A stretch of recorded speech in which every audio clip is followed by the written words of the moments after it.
Hello, everybody. I have two. I've always had two very weird, to me, I guess, two very weird loves that really are, in many, many, many, many ways, stark opposites from one another. And that's obviously art.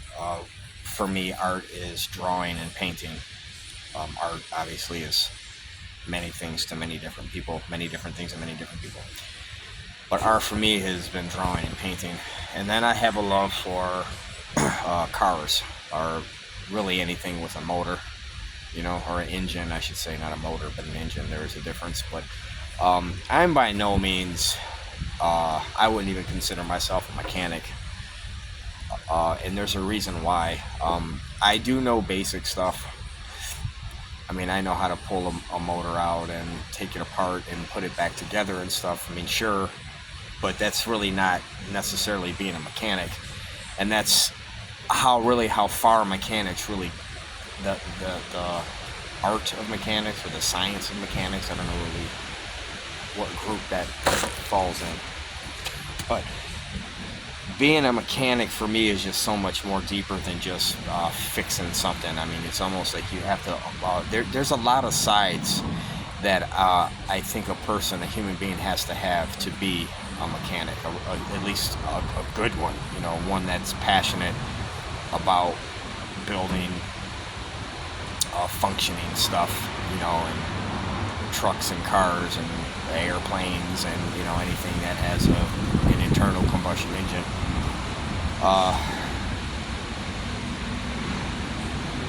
And really, I think that's what anybody who loves cars or loves the automobile like I do.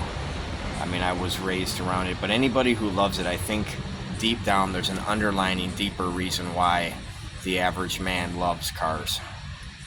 And especially a mechanic who loves cars and knows how to build and fix cars. Because there's two different kinds of guys. There's guys who love football and play football. So there's guys who love cars, and then there's guys who love cars and also, know everything about them and can fix them and build them and do really cool stuff to them. And I know a couple of guys like that who are really good like that, and especially when I was growing up, like my father, for example, he was one of those guys who could, with the tools, he could build a car in his driveway if he had enough time, But and I've known other guys like that too, and they're fascinating. And every one of those guys were marvelous human beings. And I saw a pattern with mechanics, and why they all share the same kind of wonderful qualities. And those wonderful qualities to me, I'm going to talk about in a second. But I'm just saying, where we're going as human beings, it may not seem like a big deal to own an electric car. But what's the big deal, right? What's the big deal about owning an electric car? I mean, get with it, right? It's really not it at all, man, about getting with it. It's about what a mechanical car is and what a electric car is and where they both lead to. It's almost we're reached a weird point in time, because it's back in the day when the automobile was being ushered in, like a movement, literally. Horses were dying off. Horses were just kind of losing reasons to be, because they were part of the family, and they were not only loved, but they were useful. And then the automobiles turned into trucks with carriages and flatbeds, and then we can pull things with and then boom, the horse, it's done. The horse was gone. Not that I'm saying that it went extinct, but I mean, you get what I'm saying. I mean, the horse never meant anything to us. All of the things that the horse did, and what the relationship that you had to have and had to maintain with the horse in order for the horse to perform for you, to feel like it was safe enough to do things for you. There was all of that gets eliminated with the turn of an ignition key. It's just all over. So we didn't think about that back then, did we? We're not thinking about that again, because now we're going to eliminate the mechanic. Well, what's the big deal about mechanics? Because mechanics care about moving things, the way things function. Whether or not it's, it kills a mechanic to hear an engine that's out of balance, or it's got a bad plug, or the ignition timing is off, because they know what it's doing to the engine. There's a sense of commitment behind being a mechanic and wanting that to be harmonious all the time, an engine and its running components and its rotating assembly and all of those complex mechanical parts that have to be just right in order for that engine to run correctly. A mechanic knows all of this. You know what I'm saying? My father knew all of this, and within all of that, that creates a special kind of human being. You eliminate all of that shit with a battery-powered car. Like, mechanics never were shit to you. You take a dump on all of that. Hey, I'm gonna go run out and buy an electric car. Well, la-di-di-da, congratulations.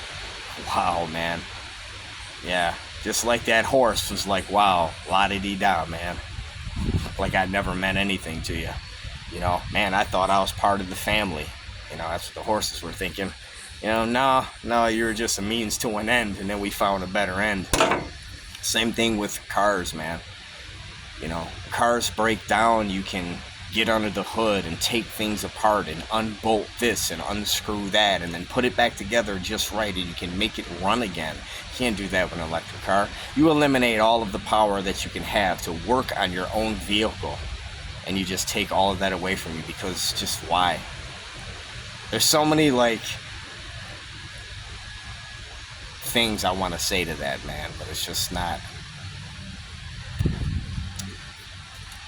it wouldn't make any sense to. What does make sense is the point that I'm making, man, and it's just that we're at a weird crossroad, man, where I never thought I would see this in my lifetime, or that this would even be an issue.